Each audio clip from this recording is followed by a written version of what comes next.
From plastic bags to Starbucks cups to the butts of the Kardashians, plastic is quite literally everywhere.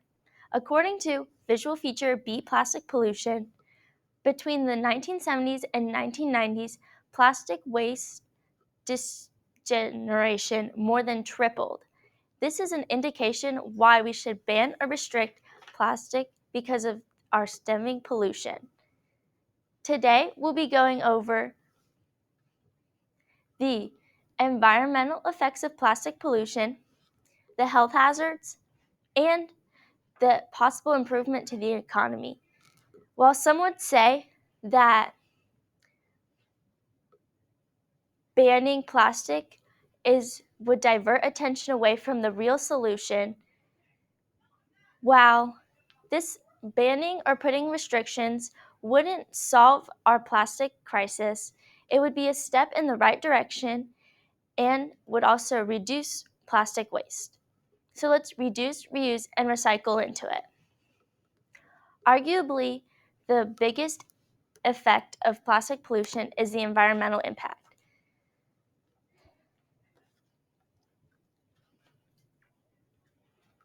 But this is nothing new. Since I was young, I remember reading many articles on plastic pollution and watching many videos about plastic pollution and its effects on our Earth. The consequences of the plastic crisis are best said by plastic pollution. Plastic pollution can alter habitats and natural processes, reducing ecosystems' ability to adapt to climate change, directly affecting millions of people's livelihoods, food production capabilities, and social well-being. These effects have pushed states to place bans or restrictions on plastic production.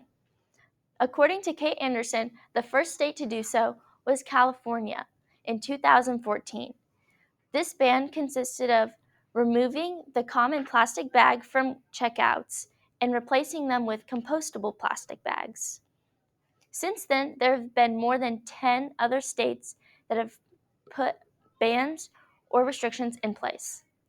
On the other hand, there have also been states that have placed preemptions. Preemptions are when states prevent local governments from making any sort of plastic bans or restrictions. This has also been pretty popular, as you can see. Not only does plastic affect the environment, it also affects our physical health.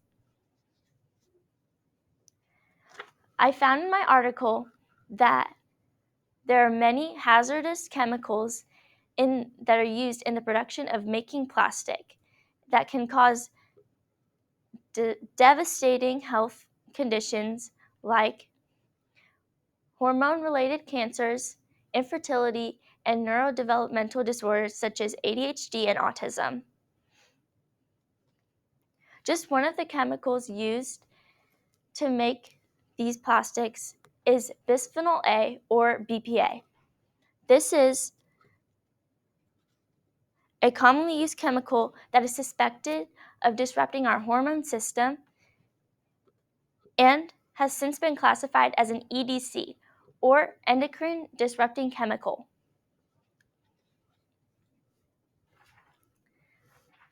According to NCBI, EDCs interfere and prevent the building and binding of natural hormones to the receptors and can act as hormone mimics. Consequently, they exaggerate the effects of endogenous. This is just one health hazard, and microplastics introduce another.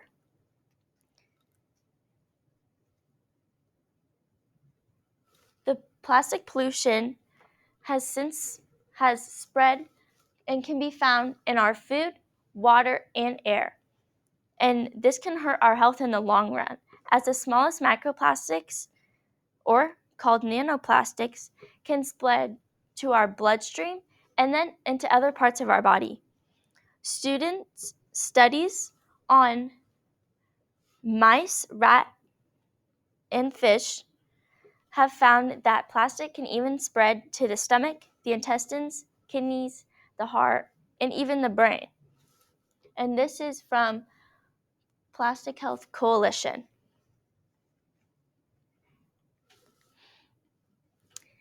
And because plastics can be so small and can attract pathogens, it has even been questioned if microplastics have helped or added to the spread of pathogens.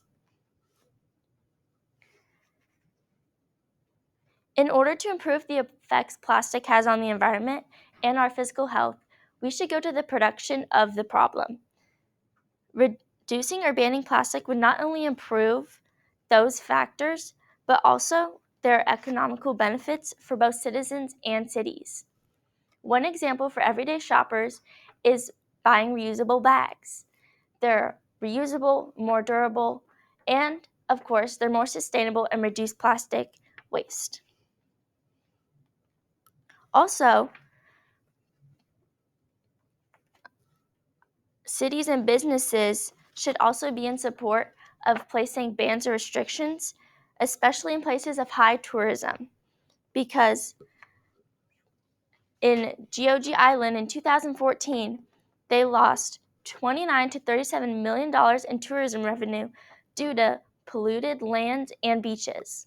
Also, in Sweden in 2009, their tourism was reduced by 1 to 5% because of the marine pollution and debris on their beaches.